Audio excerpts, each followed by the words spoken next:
Hello, everyone. Hello, Rick. Pleasure. Simon, thank you for the awesome talk. That outfit you're wearing is awesome. You got to tell me where you got that, man. The shoes as well. So, guys, today we're going to talk about the true cases of Bitcoin and cryptocurrency. This is something that we've all been wondering about, right? Whenever I meet friends who work in the press, they always ask me, what is Bitcoin good for? Is it good for anything yet? And the maximalist to me wants to get up and say, well, you know, it's accepted at, when you stop and you think about it, it really isn't good for that much, right? By itself, it really can't do much. There needs to be more around Bitcoin. There needs to be a framework. And the great thing is, it's actually been under our noses the entire time, right? So, let's get into it. Where did this journey start? This journey started the same place every technology starts, in the gray markets, right? What was the first deal on the internet? I believe it was a $25 marijuana trade, right? Hand-to-hand, cash in person, right? It started black, right? Pretty dark with the dark web and Silk Road. And then it gets grayer and grayer, right? Satoshi Dice, online casinos, sport betting, adult, etc. And then it starts to get a little lighter, right? You start having, you know, vaporizer shops accepting Bitcoin. Why? Because you can't accept Visa and MasterCard anymore because it's not federally legal. Are they committing a crime? Absolutely not. And this is the gray area. And we're still in this gray area in a lot of ways. Even amazing projects like Ethereum, if you think about it, the whole ICO thing, really when you look at it, 99% of it was illegitimate, right? It is a kind of gray area. So Ethereum is still trying to fight its way out of that gray area use case. And they're not the only ones, right? And there's nothing wrong with that. That's how everything starts. You look at Tron and EOS, most of their volume right now is in gaming applications, particularly sports betting and gaming applications. So they would also qualify as this gray area, right? But there's more, as always. So this is where we're at right now. We are in the era of speculation. I would estimate at least 90% of all cryptocurrency volume happens through speculation, right? So what is this? This is what's happening on exchanges. I think high-frequency bots, lots of manipulation, various vectors of attack, from stale order sniping to spoofing to layering, front-running wash trading, the works. I believe Justin Sun is here. I know. I kind of got burned on BTT, I'll admit. I fell into the FOMO, and a lot of people have, right? Nothing wrong with that. Or is there, right? When you look at speculation and what it is, I think we all kind of feel it in our bones right now. This is not healthy, and this is leading us to a very, very bad place. Speculation, no matter what, in any form, is always toxic, and it's destroyed pretty much every single civilization that's ever touched it. You think we'd have known better, right? We came from this movement that was born out of, you know, the Wall Street bailout, right? And what are we doing? We're even more manipulative and more underhanded than what's happening on Wall Street. Some of the shenanigans in crypto would horrify even the most corrupt Wall Street bankers. I think Gordon Gekko would be rightfully impressed with what's going on right now. So the question is there anything else, right? These two use cases, they absolutely are true use cases. We know they work, people use them. This is responsible for most of the volume right now. The biggest players in crypto are the exchanges. They hold the most power. They decide what goes. We cannot deny that this is the status quo. And we haven't learned too much, honestly. So, 2017, things went up. 2018, things went down. It should have been a lot worse, guys, all I have to say, considering how bad things were, considering the level of greed in the ICO scene. Things should have been much, much worse. I'm actually very bullish right now because we're all still here. We're still in this room. We're about 33%, I think, where we were at the peak, right? The crowd is a little thin, but it's okay. We're still here and we're still standing. So I'm very bullish on the future, but let's all be thankful for the correction, right?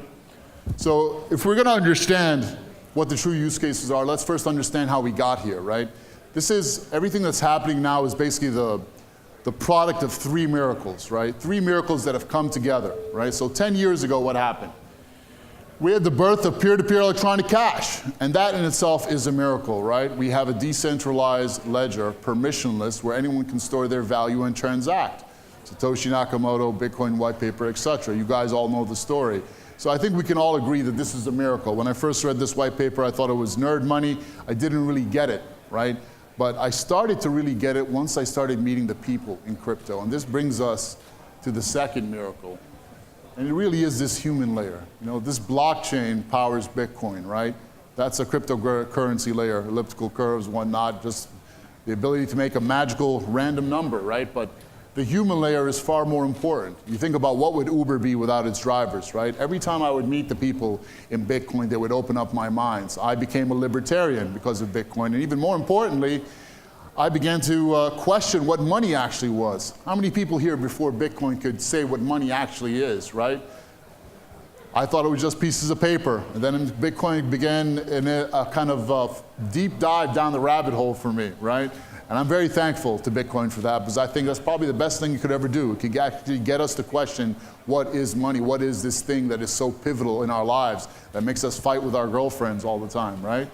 So this human layer is an amazing thing. It is a miracle. But think about it. Everyone in this room that's evangelized for Bitcoin, educated, and most importantly, used Bitcoin in their day-to-day lives, even if it's just to give someone, you know, $5 worth of Bitcoin or show them how to set up a wallet. This is a miracle in and of itself. There has never been a social movement as powerful, as dynamic, and as passionate as the Bitcoin movement, at least in my lifetime. I'm 42 years old. I don't know if that counts for anything, right? But this is a miracle, guys, and I'm pretty proud to be a part of this miracle. I really am.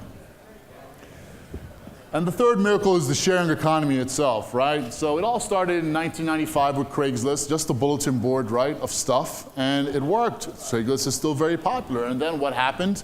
It got extended it out to Airbnb and Uber. 10 years ago, if I came up to you and said, hey, why don't you rent your bedroom out to some stranger you never met from, you know, Honduras, you'd be like, come on.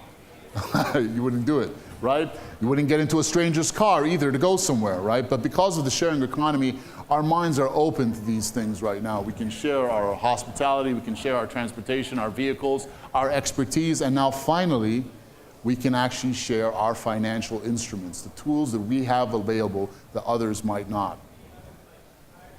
And this brings us to peer-to-peer finance. Now this is the killer app of Bitcoin and cryptocurrency, and it's been under our noses the entire time.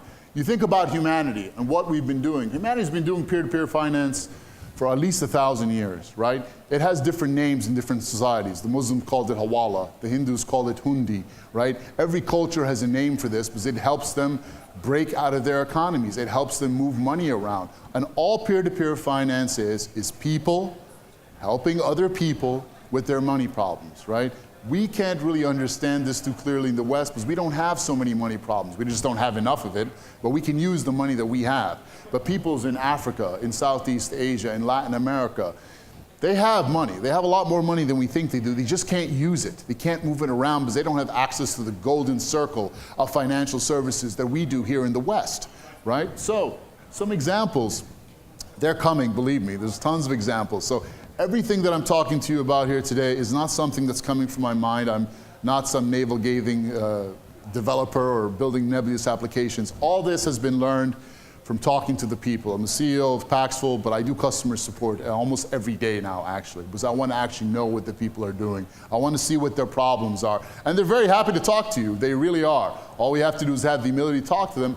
And when we talk to them, we find out that what they would really love is a global financial passport, right? Imagine if you had a passport, I don't know, from Liberia or Sudan or Iran. How many countries could you get into, right? But you have an American passport, a UK passport. It's a lot more valuable, right? For a reason. Now think about this. People need a financial passport. And we'll get into these examples, but at the end of the day, this is basically like Uber for money. We're giving people the ability to lend out their bank accounts, lend out their PayPal accounts, to make payments, receive payments. Any financial network in the world is now accessible. Why? Because we give people magical friends in every country in the world. Like, for example, say I need to pay bills in Europe, and I do. I've been living in Europe for the past 3 years, married a European girl, but because I'm an American and I have a Bank of America account, I can't actually wire money from my Bank of America account in New York to Europe unless I'm physically in the branch in New York State. This is the truth right now. This is the absolute truth. You think about it in that sense, I'm kind of underbanked, right? So what do? Either I go fly over to New York to do the wire, or I get on Paxful or any other peer-to-peer platform like Paxful, and I find a guy in Germany or wherever, and I say, hey, I need you to pay my lawyer bill. Here's the invoice. He pays it from his bank account straight to that guy's bank account instantly, or at least same day on the SEPA network, and it's free because he's getting Bitcoins from me at market rate. I'm paying him back with Bitcoins at market rate. It's free. And this isn't just me and Europe. I've done this with my friend in Berlin, right? She's from Kenya. I paid a bill, oh actually no, I remitted money to her sister via M-Pesa using Paxful, right? I just basically sold some Bitcoin to some guy in Kenya. He had an M-Pesa account. I gave him her sister's number. He sent it. I released the Bitcoin, deal done. Completely free remittance. In fact, she actually made 1% on that. So her sister got a little more. That sure beats Western Union, 20% fee, 2 days wait, ultra get a queues in the line, right? Instant, not just free, but you're actually making money on it, right? So it's basically Wall Street for the people, powered by the people, right? Anyone can get on this network. You can put up an offer. You can say, hey, give me your $1,000 Amazon gift card. I'll give you back $800 worth of Bitcoin, right? And people actually run businesses on this. It's business through arbitrage, and we'll talk about that later.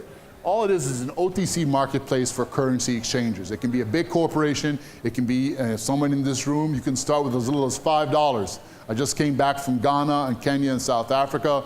There was an amazing scene in Ghana. One guy I met, he's actually a Paxful trader, and he thanked me for putting his quote-unquote unemployed ass to work, and now he has 5 employees, and he's trading gift cards on Paxful for tremendous margins. It's pretty awesome. So at the end of the day, what this actually gives us is something that's absolutely revolutionary, right? It's a universal translator for money.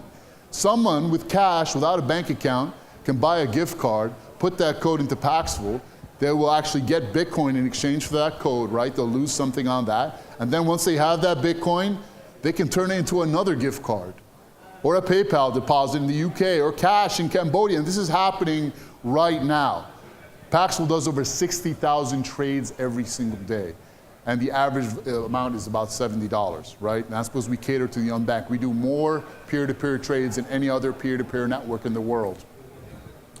So let's get into let's get into the other use cases, actually. So look, gray market, speculation, we already went over them, right? And now we have these other 5. I'm very proud of this cute little diagram I made here. I love cubes, right? Don't ask me to do a Rubik's Cube, can't do it. All right, so gray markets, speculation, and they're in the order of when they appear, as we've seen, right? Payments, e-commerce, remittance, wealth preservation, and social good, and we'll talk about each one, but basically every single market in the world will score differently on this map, right? If you go to Venezuela, wealth preservation will be off the charts, right? 1.7 million% inflation this year, right? These people need a way to protect their money, right? So they turn to wealth preservation. In the United States, not so much, right? No one's devaluing our currency. We're devaluing everyone else's currency, right? And we'll talk more about that later. So let's get into it. Any Cantonese in the room? You guys know what this symbol means? Anyone? You get it? Well, there's a couple translations. It means you're fired, but actually the real meaning is chow, and that's profit, arbitrage, right? You take something and nothing and you turn it into something. You know, I believe in Blow with Johnny Depp, they called it magicos, right? It's the same concept, right? You take nothing and you turn it into something, and that's what arbitrage is. That's what chow is. And you see it on Paxful all the time. There's limitless arbitrage opportunities. If there's 300 payment methods going in and 300 payment methods going out, that's 300 times 300. These are the amount of arbitrage opportunities that you have. And Bitcoin in this sense is just the central clearing layer, a peer-to-peer permissionless clearing layer for every form of value in the world, no matter what network it's stored in, whether it's a retail economy like a gift card, whether it's cash in hand, a bank account, gold, mining equipment, goods, services, anything. And this is why Paxful only supports Bitcoin, because we believe, me and my co-founder and everyone in the company, that the world needs one single universal clearing layer, and that everything else is a distraction. Can I get an amen? Huh? Amen. There we go. One true believer. You too? All right, man. I'll remember that.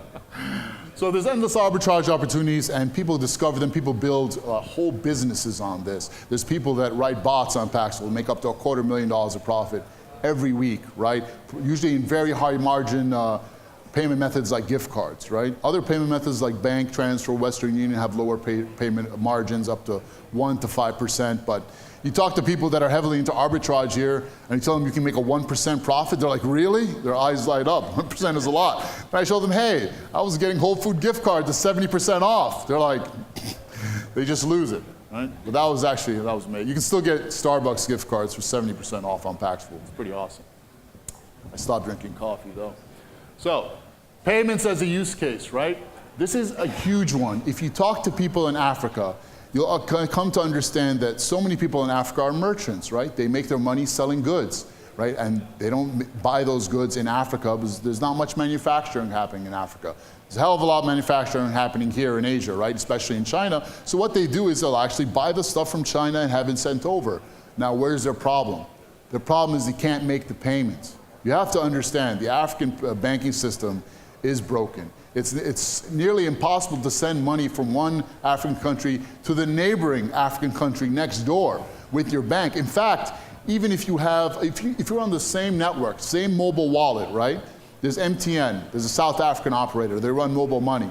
A mobile money user in South Africa cannot send mobile money to a mobile money user in Ghana, right? They cannot, the networks are not interoperable. So think about sending money from Nigeria to China. It's nearly impossible. They have to go to 3 or 4 hops. They have to buy USD on the black market. Then they have to convert it to another bank account here. Then they have to try to find a friend that can help them move it over to China. So if you think about it, they've been doing peer-to-peer finance for the longest time. Africans will usually turn to their friends and family and say, does anyone here have a bank account here or know someone that can make this payment for me here? And they work off a trust network, right? This is peer-to-peer finance. It's been happening literally for hundreds of years. And this is a huge problem for this. If you can actually solve one of these payment corridors, think about just from Nigeria to China alone, or South Africa to Nigeria, or Philippines to China, wherever it might be, this is absolutely a massive revenue stream. One of these revenue streams alone could rapidly change the face of crypto overnight.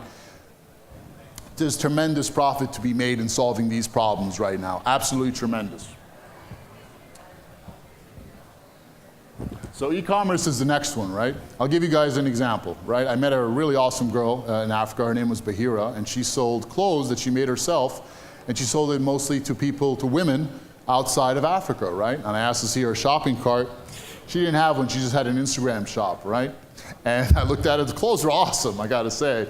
I asked her, but where's your shopping cart? How do you get paid, right? And she's like, well, I don't have a European or American bank account, so I can't get a Visa or MasterCard merchant account, so I can't accept Visa or MasterCard. I'm like, really? So how are you getting money? She's like, well, I have a friend, he's, we grew up in the same town, but he's living in New York now. And I just give people his bank account. So she has this magical friend in New York City, and she's actually giving his bank account to all her customers. They're sending the money to him. He is emailing her and saying, yeah, I just got the money. And then she'll send the clothes. And then he finds a way to settle up with her after the fact from his African bank account to hers, right? So it's already peer-to-peer finance. It's happening. It's been happening. This is how people are solving these problems. It's not just Africa. If you're outside of America or Europe, you really can't get a Visa or MasterCard merchant account. Think how many billions of dollars in goods and trades and commerce is being lost here. The opportunity is absolutely massive. When I tell them about peer-to-peer finance, about Bitcoin, they're like, wow, I can actually have a magical friend in every single country in the world right now that can access any financial network, whether it's PayPal, any bank in the world. Absolutely. These magical friends are available to us, and it can happen. It's happening. Remittance, so this is a huge one, guys, and when, I remember in the beginning, everyone in Bitcoin was talking about remittance. Bitcoin is gonna slay Western Union, remittance is gonna be the killer app, et cetera, and I bought into all of it, and what happened? Nothing, right? Total letdown, total anticlimax, right? What's going on? Is Bitcoin really a killer app? Absolutely it is, but it's in a very different way than we're used to, right? So when it comes to remittance, Western Union, you'll pay 10 to 20%, right? But you have to understand, Western Union provides an awesome service because they have those off-ramps in every single country in the world that they can actually spit out cash to anyone, right? So we would have to recreate that first for this to happen. And the reason remittance hasn't been the killer app for Bitcoin is because where are those off-ramps in every country in the world, right? If I need to send money to Cambodia right now, I'm going to tell some guy in Cambodia, can you just give some money to me? How am I going to pay him for giving money to my friend? And what kind of framework? Peer-to-peer finance, right? Right now, if you go on to Paxful, you'll find people that will take your Bitcoin in every single country in the world, make a bank transfer, deliver cash to your mother, your son, anywhere in the world, right? This is real, right? They are incentivized by profit because they know that once they have that Bitcoin, they can take it, they can flip it, they can make a profit. They can use it to help people in their countries access the outside financial system. They can access those magical friends to help a friend next door pay a bill to import something to run his business, right? So they want that Bitcoin. But in emerging economies, Bitcoin is very, very difficult to get a hold of, right? Because their currency is not worth much. So how do we get Bitcoin into those economies to feed those local peer-to-peer entrepreneurs? That's the question. We have to solve that, right? How do we do it? We mobilize the diasporas of every single country in the world. We go like little Ghana, it's a little bitty African country, right? I think it's 26 million people. Don't quote me on that. $3 billion in remittance last year, right? So all we have to do is tell people in Ghana, hey guys, you can actually just get some Bitcoin and you can sell it to someone in Ghana at market price and they will gladly send money to your mother via mobile money wallet, bank transfer, local cash, whatever, and everyone is happy. Why?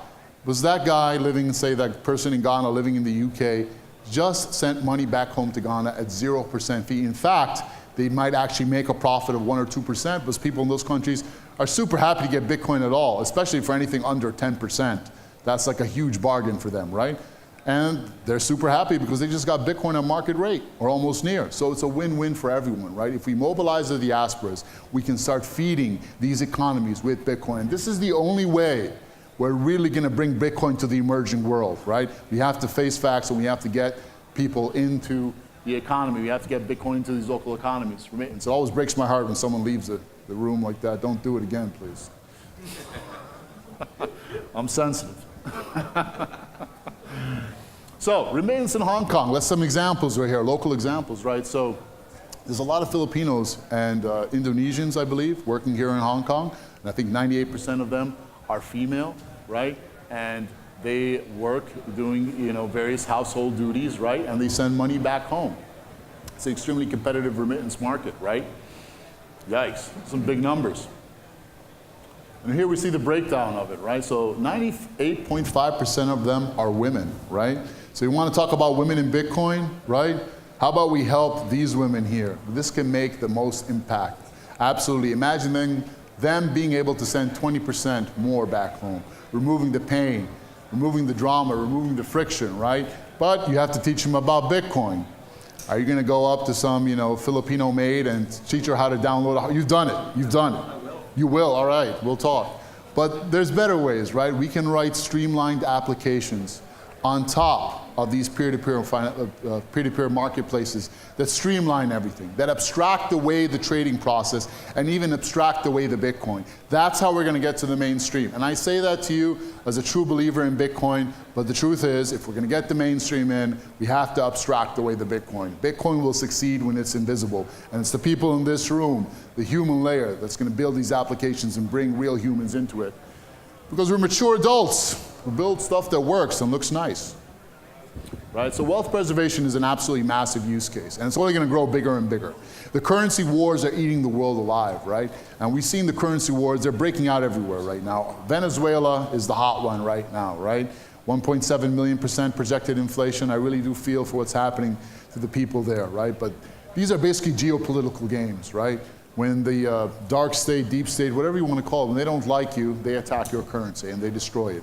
Zimbabwe was hit with it, Venezuela's up next, Argentina, Nigeria, Turkey, they're all suffering from this. Russia fought off a currency wars attack, right? But when this happens, people start to research. It's like, what can I do right now? That single mother in Venezuela, right? She's got 2 kids, she just got paid. She knows next week the money she got will be worth half as much, literally half as much or even less, right? So she's gonna buy as many milk, eggs, and diapers as she can, right? But you can't put it all into milk, eggs, and diapers, right? She has to save a little bit away. What is she gonna do with that?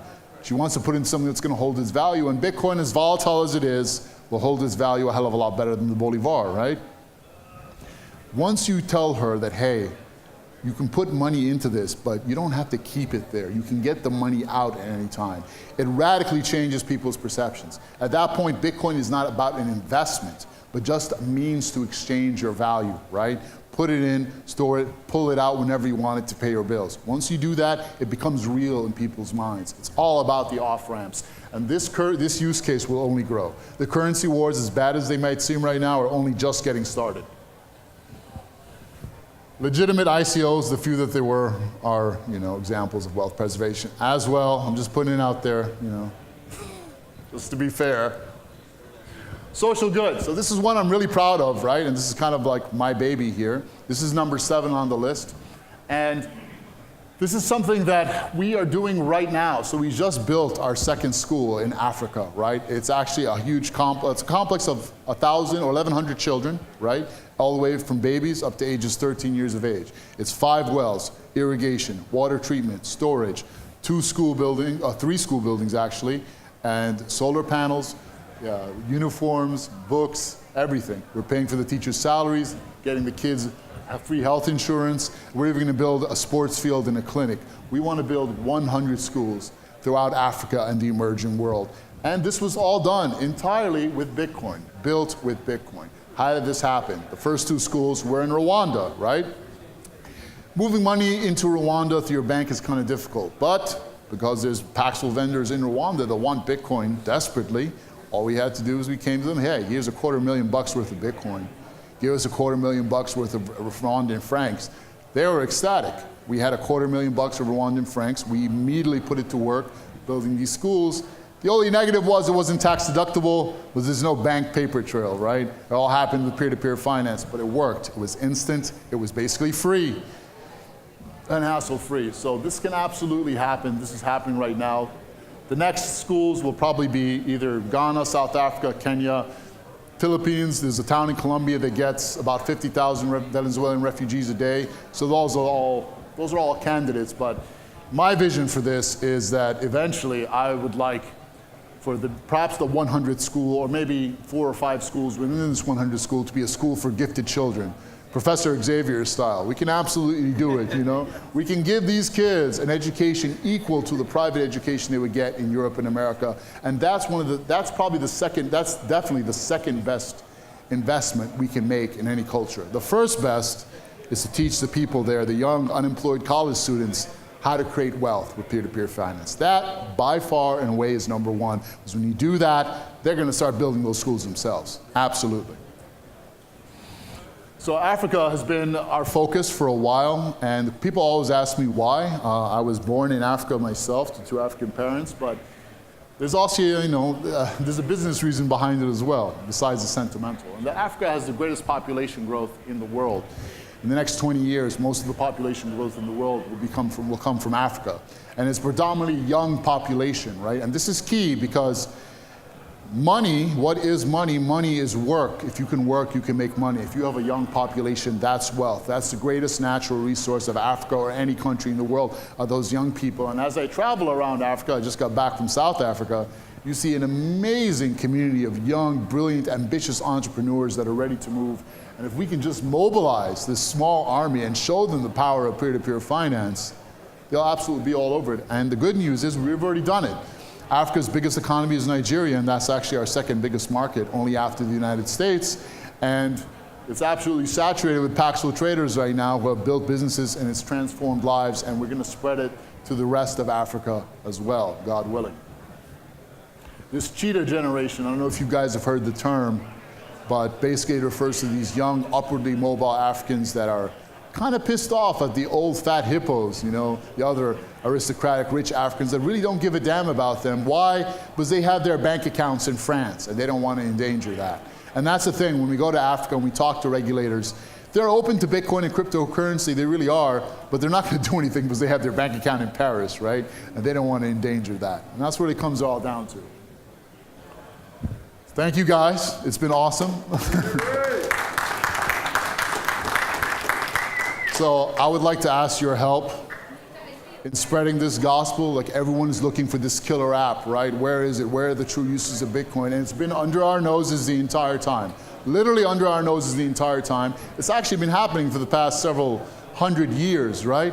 And now, finally, we can give people this framework that lets them access this humongous network of magical friends to peer-to-peer finance. I'll let you guys get to lunch. Thank you so much.